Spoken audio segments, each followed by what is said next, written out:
Tá valendo aí? Boa noite, quinta-feira, 8 de abril, Brasília. Aqui a nossa conhecida Elisângela, intérprete de Libras, e à direita o nosso Hélio, um dos responsáveis por pesquisas lá no Ministério da Saúde. E temos uma novidade para anunciar a todos vocês aqui. Rapidamente, essa semana aqui, alguns aeroportos foram leiloados no Brasil e a previsão de arrecadar com esses era baixa e foi assustadoramente grande, né? Em torno de 1.500%. Então foram 3 bilhões e 300 milhões de reais. É um sinal que os investidores estão confiando no Brasil. Isso é uma boa notícia para todos nós. Essa semana também estive em Chapecó, estive lá com o prefeito João Rodrigues e fui conhecer um pouco de como ele trata, como o seu município trata a questão aí da Covid. Eles tiveram uma crise há pouco tempo, explodiu o número de contaminados, muitos óbitos também, e ele agrega não só Chapecó, mas gente de uma vasta região ali ao seu lado. E demonstrou para a gente que a liberdade que ele deu aos médicos para receitar, para botar em prática, né, um atendimento imediato, com toda certeza, influenciou na queda do número de óbitos, bem como na recuperação de pacientes. E hoje em dia ele não tem paciente em fila de UTI. Então, as organizações de saúde que existiam, sempre existiram lá, hoje em dia estão sim com a taxa elevada de ocupação, as UTIs, como sempre tiveram na história do Brasil, tá? Mas ele tem do lado um centro de convenção que foi adaptado como se fosse um grande hospital, tudo preparado para atender pessoas que necessitem de internação e até de intubação. Só que lá não existe ninguém lá dentro. Então é sinal que, mais do que claro, que as UTIs continuam funcionando de forma tradicional, né? Mas do lado de cá, ele está preparado, ele se preparou para atender as pessoas que, porventura, necessitem disso. E deixo bem claro, o grande exemplo do que eu tive lá é a total liberdade que ele deu ao seu secretário municipal de saúde a realizar o tratamento imediato quem, porventura, apresente os primeiros sintomas da Covid. O Exército Brasileiro começou a colaborar na vacinação também. Outras unidades, brevemente, começarão a vacinar. E com o Exército, né, Marinha, Aeronáutica, nós sabemos que essa questão das vacinas são chegando imediatamente, elas vão ser utilizadas e notificadas ao Ministério aqui, de modo que você saiba, né, quantas doses foram distribuídas e quantas doses vão ser aplicadas de forma bastante rápida. Eu quero agradecer o empenho de todos envolvidos na vacinação no Brasil. O Ministério da Saúde distribuiu 45 milhões de doses e 24 milhões foram aplicadas. Essa diferença no meu entender, em parte, né, a não notificação de forma rápida para o Ministério da Saúde. Por outro lado, eu vi hoje um vídeo da reclamação do prefeito de São Pedro dos Crentes, Maranhão, dizendo que quando a vacina chega, geralmente em São Luís, até ser distribuída no município, leva um tempo muito grande. E lá, né, o governador, segundo ele, não considera sábado, domingo e feriado, não trabalha nesses dias. Eu acho que não deveria ser essa forma de trabalhar quando você está numa crise, numa situação bastante complicada, como essa com o Covid-19. Desde o início da crise, nós envolvemos todos os nossos ministérios na busca aí de ganhar essa guerra contra a Covid. Ministério da Saúde, Economia, Trabalho, Defesa, Relações Internacionais, entre outros. E a prova, né, que nós compramos vacina no ano passado. Procede? Sim. Pode falar alguma coisa aí? Nós já preparamos desde o ano passado, e inclusive foi anunciado publicamente, uma encomenda tecnológica com Oxford e AstraZeneca, envolvendo Fiocruz Então, desde o ano passado, quando quase ninguém estava falando em vacina, o governo já tinha se mobilizado e estava se preparando para hoje termos as vacinas que estão sendo aplicadas. Além de outras medidas, né, como, por exemplo, o maior projeto social do mundo, que foi o auxílio emergencial. O Pronamp, lá do senador Jorginho Melo Santa Catarina, que manteve vivos, né, mais de 10 milhões de empregos. Então, um montão de programas que foram tomados por nós, né, medidas para evitar o desemprego. O desemprego também mata. Deixa eu perguntar uma coisa aqui. Dois irmãos gêmeos, tá? Os dois contraem o vírus no mesmo dia. Um está apavorado, amedrontado, preocupado, né? E o outro está tranquilo, sabendo que tem que enfrentar o problema. Essas duas pessoas, o comportamento das duas, reflete na cura ou de forma mais rápida de ficar livre do vírus? Presidente, reflete muito, mesmo porque quem tem alguma alteração na sua saúde mental, está deprimido, ansioso, a pessoa, só por isso, ela já perde a vontade de fazer as coisas, de se exercitar, de se cuidar, e isso também afeta até o sistema imunológico. Então é como se a pessoa tivesse menos recursos no seu sistema imune para fazer frente ao vírus. Então a tendência é ela não responder da mesma forma. Então a depressão, a tristeza, o estresse, elas influenciam no sistema imunológico das pessoas? Sim. Pessoal, é que a gente diz, né? Eu não sou médico, longe disso.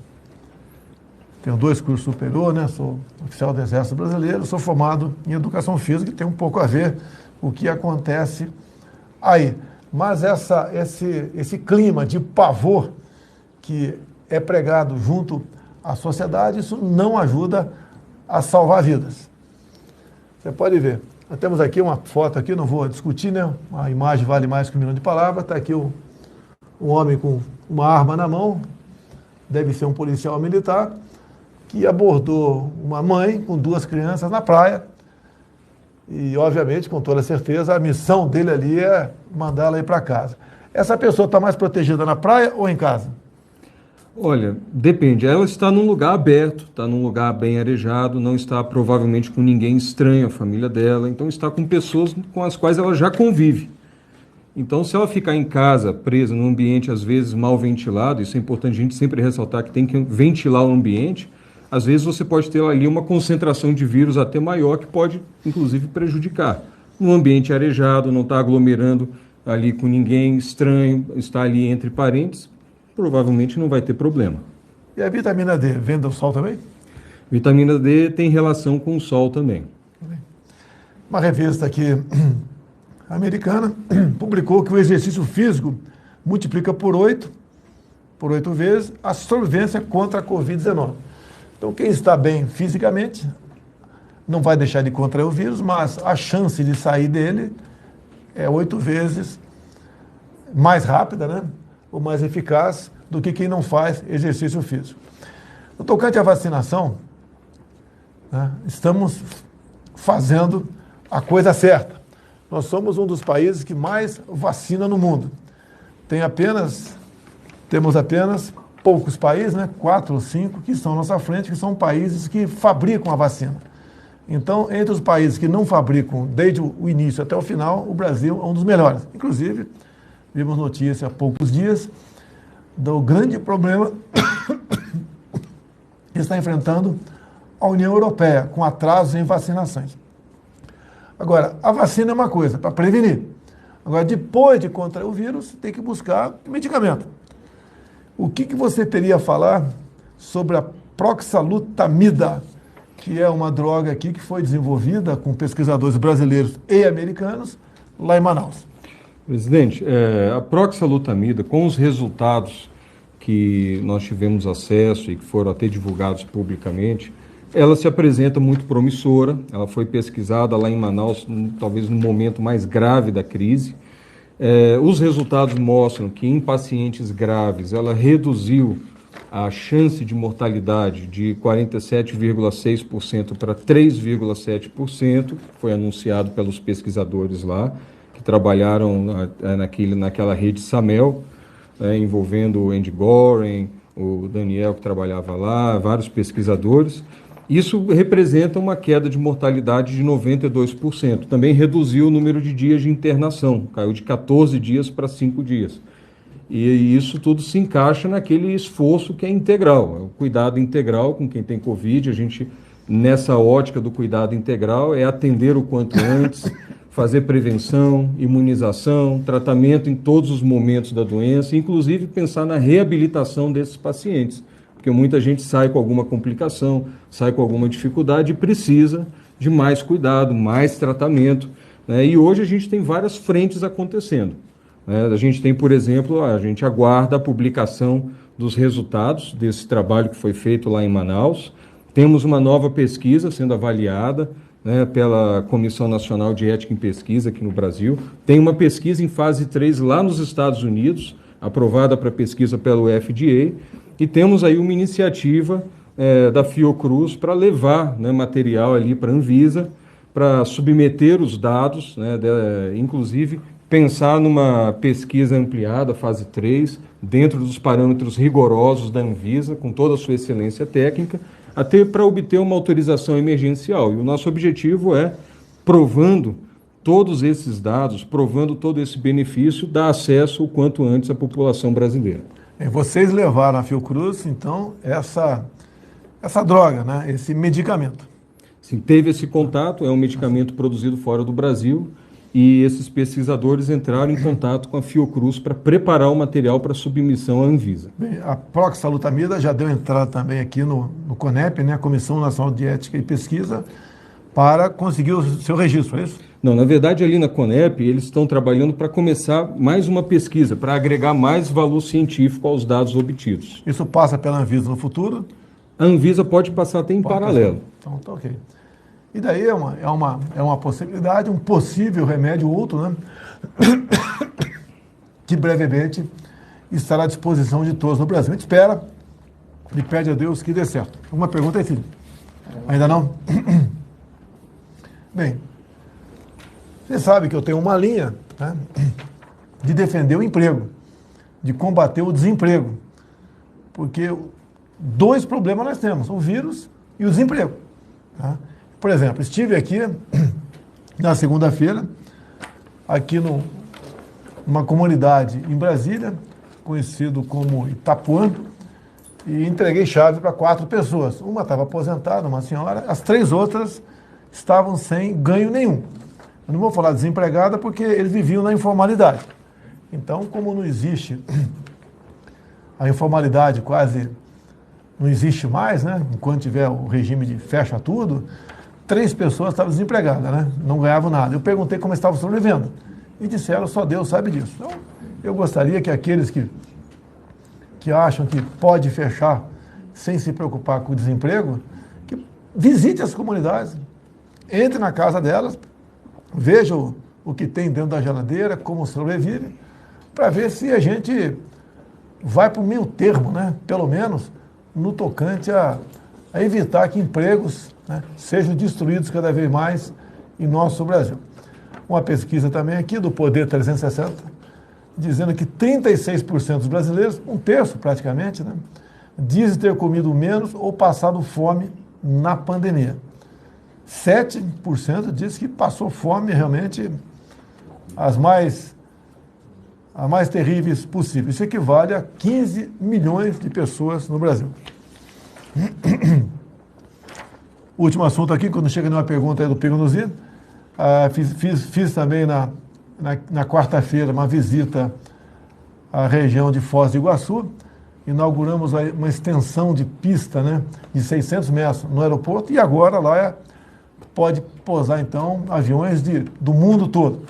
Então os voos internacionais que iam para a região, que as Cataratas do Iguaçu no Brasil é o segundo ponto turístico mais visitado, né?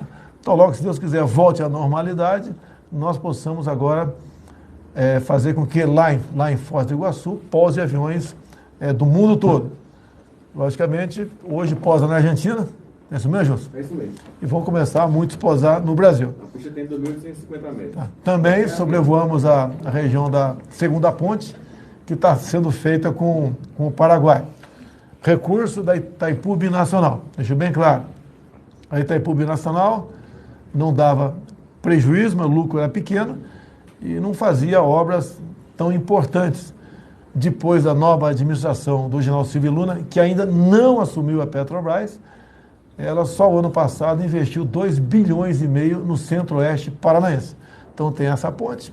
Uma outra que brevemente começará a ser construída lá em Porto Murtinho, a extensão da pista, duplicação de vias e atende aproximadamente também 40 municípios da região. Quem gosta disso, obviamente, é o governador do Paraná, Ratinho Júnior. Alguma coisa mais? Tranquilo. Alguma coisa aí, pessoal? Está chegando. Está chegando aí? Bem, hoje, pela manhã, eu fui na solenidade, né, da promoção de oficiais generais do Exército Brasileiro. Agora à tarde aqui também presidi a cerimônia da promoção dos oficiais generais da Marinha, do Exército e da Aeronáutica.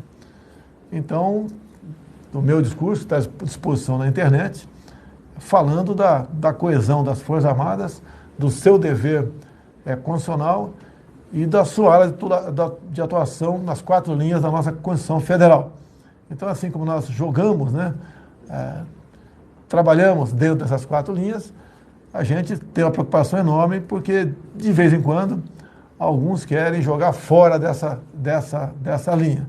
E o Brasil é de todos nós somos responsáveis por fazer aquilo de direito. No caso aqui, o cumprimento de toda a nossa Constituição. Chegou, Cílio? Então, quero encerrar por aqui. Pedir a vocês que... Vou chegar. Acabou de chegar?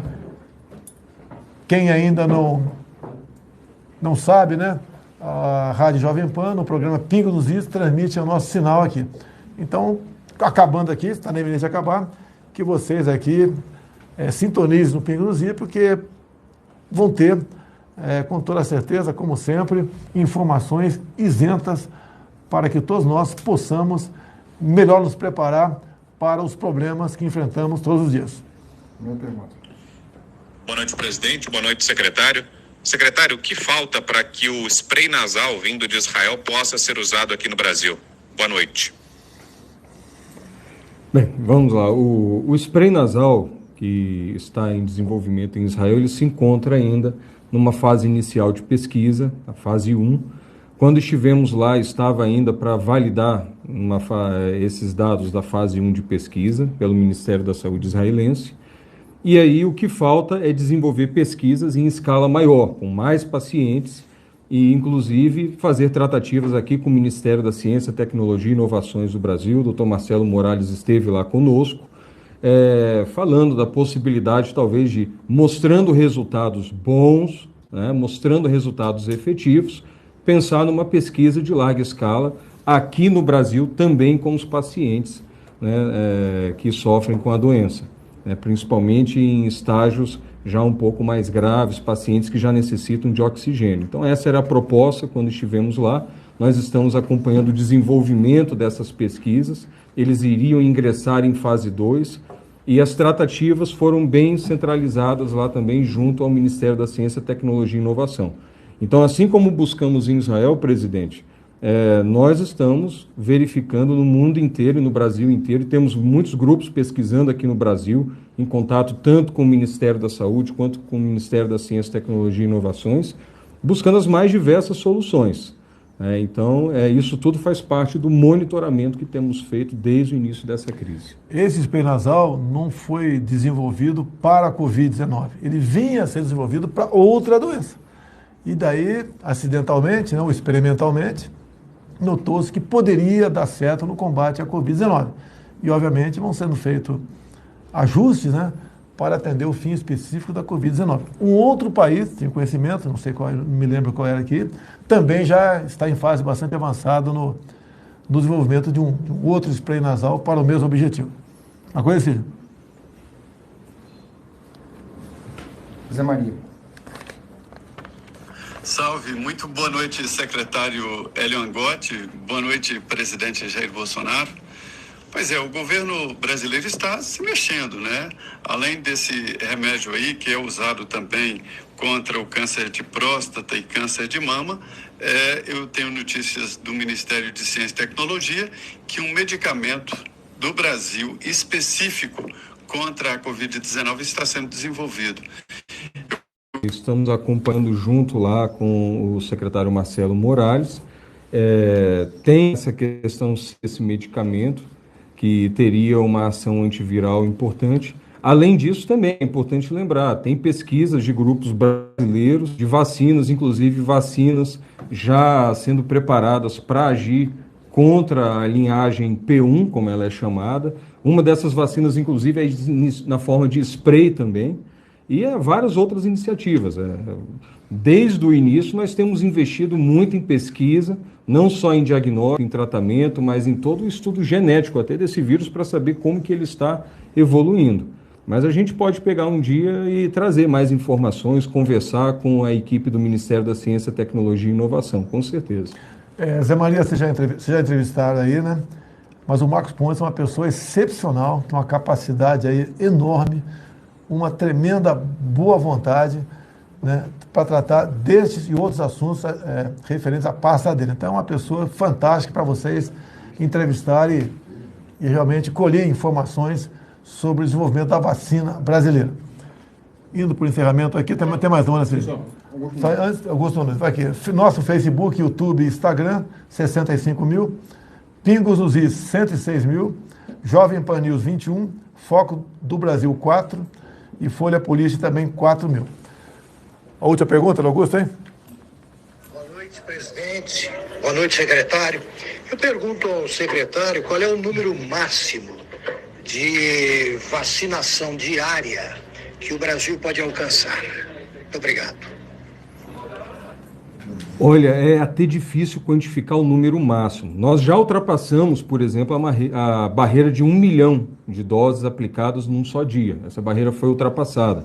Agora, o número máximo depende de toda uma mobilização feita a nível de secretarias estaduais e municipais de saúde.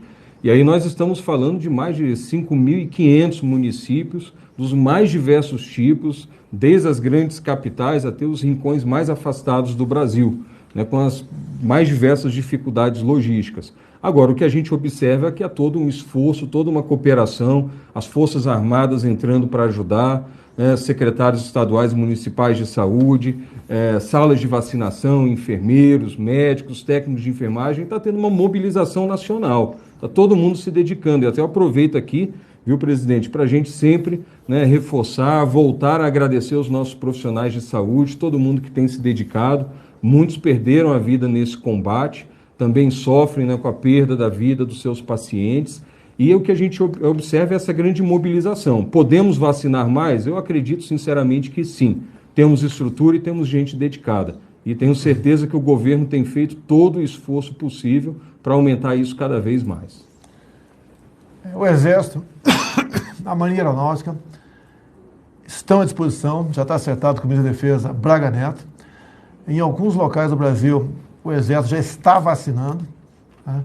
E onde tiver uma unidade militar, sempre tem um efetivo, né, de enfermeiros e pelo menos um médico. Então, estamos à disposição e chegando para nós esse dever, o militar trabalha 24 horas por dia, independente de ser sábado, domingo ou feriado. Então, a grande contribuição das Forças Armadas pode vir. Obviamente, dependemos de vacinas, né, chegando para nós.